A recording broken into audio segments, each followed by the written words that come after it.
Halo teman-teman semuanya, jadi perkenalkan kami dari kelompok 6 Deep Learning A akan menjelaskan sebuah paper yang berjudul Lightweight Convolution Neural Network Forecast X-ray Images Classification, atau yang dalam bahasa Indonesia bisa kita sebut jaringan saraf tiruan konvolusional atau CNN ringan untuk klasifikasi gambar ronsen dada. Dari paper ini sendiri ada latar belakang yang mendasari penelitian ini. Di sini disebutkan beberapa, yaitu yang pertama, deteksi dini penyakit paru.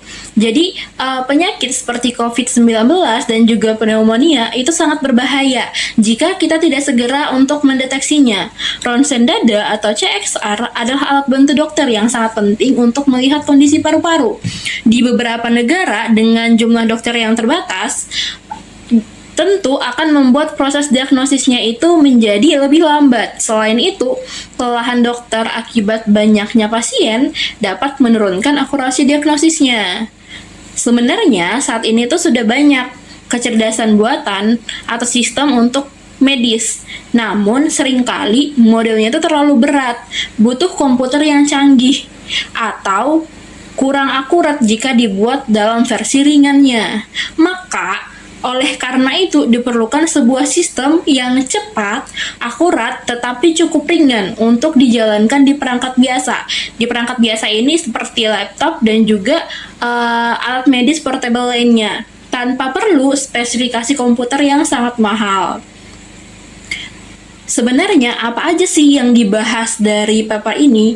Kita bisa lihat ada beberapa hal yang diperkenalkan dari paper ini, yaitu arsitektur baru yang disebut dengan CNN ringan yang memiliki fitur utama, yaitu yang pertama, modul pengambilan ciri atau fitur extraction.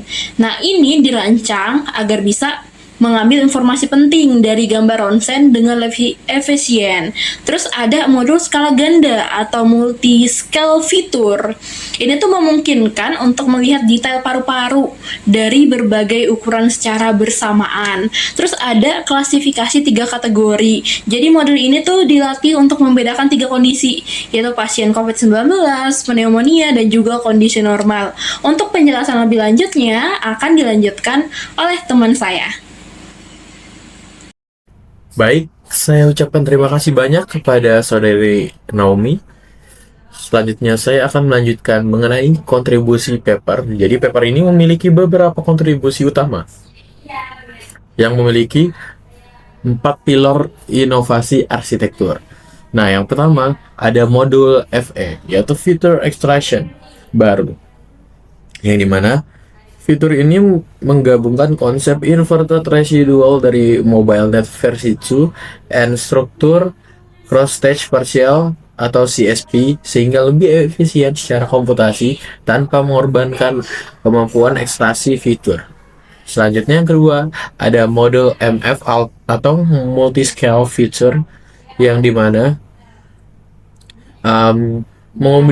mengkombinasikan spatial pyramid pooling dengan Gauss Daylight Convolution atau GDConv untuk menangkap fitur pada berbagai skala sekaligus. Oke, selanjutnya yang ketiga ada efisiensi parameter yang ekstrim, teman-teman.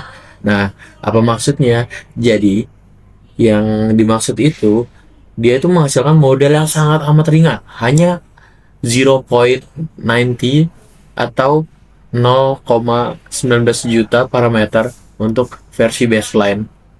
Jauh lebih kecil dari MobileNet versi 2 yang memiliki 3.5 million atau juta parameter. Yang keempat, ada pelatihan independen. Nah, pelatihan independen ini model yang bisa dilatih dari nol, tanpa perlu pre-training, training, atau transfer learning, menjadikannya lebih praktis dan fleksibel. Oke? Itu saja dari saya. Terima kasih banyak. Selanjutnya mengenai metode akan dibahas oleh rekan saya. Terima kasih. Kemudian pada metode untuk penelitian ini, arsitektur jaringan terdiri dari dua modul inti yang disusun secara berurutan. Modul feature extraction bekerja dengan cara melakukan konvolusi 1x1 untuk memperluas dimensi fitur, kemudian membagi feature map menjadi dua bagian dengan rasio 0,2 dibanding 0,8. Bagian terkecil dibiarkan lewat tanpa proses identity, sedangkan bagian besar diproses melalui Gauss convolution yang menggabungkan konvolusi biasa dan dot-wise convolution untuk efisiensi. Kedua bagian kemudian digabungkan kembali dengan koneksi residual. Modul MF bekerja dengan menerapkan 3 max pooling dengan ukuran berbeda yaitu 5, 9, dan 13 secara paralel pada feature map yang sama, lalu setiap hasil pooling diproses lagi dengan GDConv menggunakan deletion rate berbeda yaitu 1, 5, dan 9 untuk menangkap konteks multiskala dan hasilnya digabungkan. Dataset yang digunakan adalah COVID-19 radiografi database dari Kaggle dalam dua versi dengan pembagian 80% training, 10% validasi, dan 10% testing. Selanjutnya, saya Anitya akan menjelaskan bagian analisis kritis, yaitu kelebihan serta kelemahan dari paper ini. Di mana yang pertama, kelebihan utama dari paper ini adalah arsitekturnya yang ringan, di mana modelnya sendiri dirancang agar dapat dijalankan langsung pada perangkat dengan sumber daya terbatas, seperti komputer klinik, tanpa memerlukan GPU yang mahal, di mana hal ini tentunya sangat relevan untuk implementasi di daerah dengan keterbatasan infrastruktur. Kemudian kelebihan yang kedua adalah fleksibilitas implementasi, di mana model ini tidak bergantung pada transfer learning atau model pre-train, sehingga lebih mudah disesuaikan dengan dataset yang berbeda. Artinya, model ini dapat lebih adaptif terhadap variasi data X-ray dari berbagai rumah sakit. Namun, terdapat beberapa kelemahan, di mana yang pertama adalah dari sisi generalisasi. Model ini masih berpotensi kurang stabil karena hanya diuji pada dataset publik dari Kaggle, sehingga performanya di dunia nyata masih perlu divalidasi lebih lanjut. Kemudian yang kedua, model ini hanya mengklasifikasikan 3 kategori, yaitu COVID-19, pneumonia, dan normal. Padahal di dalam praktik klinis, kondisi paru-paru jauh lebih kompleks, sehingga menurut analisis kami, model ini masih hanya menyederhanakan permasalahan nyata.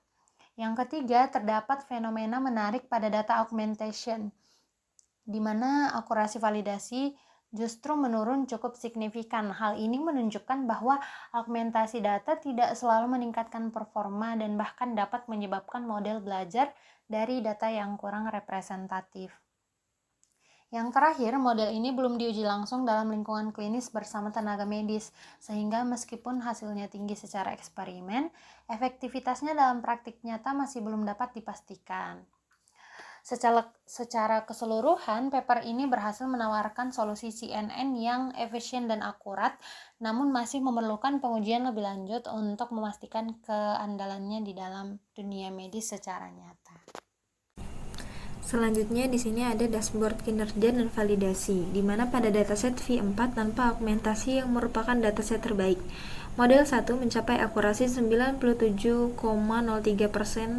recall 97,03%, precision 97,05%, F1 score 97,03%, dan specificity 98,53%. Pada klasifikasi 3 kelas, versi yang lebih besar yaitu 1,25 mencapai akurasi dan specificity 100% untuk kelas pneumonia non-COVID.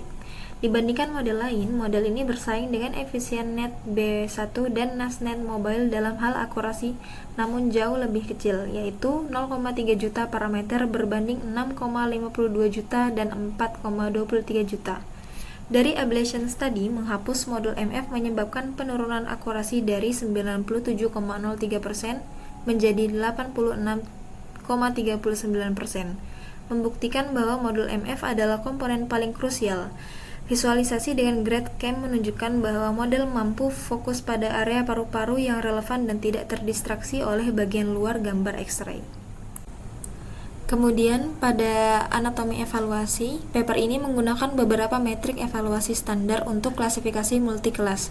Akurasi mengukur proporsi keseluruhan prediksi yang benar. Recall atau sensitivity mengukur seberapa baik model mendeteksi kasus positif yang sebenarnya. Penting dalam konteks medis agar kasus sakit tidak terlewat. Precision mengukur seberapa akurat prediksi positif model.